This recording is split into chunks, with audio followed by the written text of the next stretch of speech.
Migago chakore sani kokalo e Ramogi TV. Jotich e chenro mar piny owacho mar gero udi manengogi olwar e kar chung' od bura ma Bahati e kaunti ma Nakuru dwaro mondo doho itoko ng'eto manogolo mayango ne ng'ado omenda ne gero udi manengogi yot dhi ataro mar chike ma pacho ka. Jotijego wacho ni chenrono osemiyogi tije kendo kelonegi yuto mapile pile. Mimi kama mama najivunia kuwa hapa.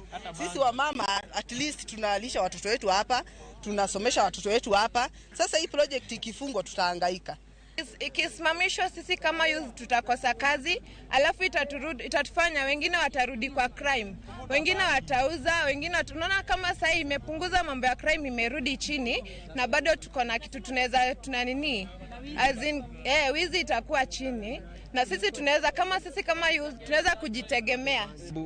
Kwanza kabisa nitakosa kazi, watoto wangu pia watakosa chakula, because at the end of the day weekly basis huwa nalipwa.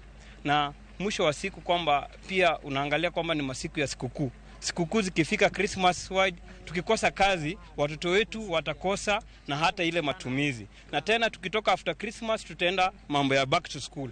Kama mimi sasa nimeanza kujipanga mambo ya back school. Hii project ikisimama, nitakosa kupata mapato yangu na watoto wangu watahangaika. So ikisimamishwa, youth wengi watapata kwa kuenda.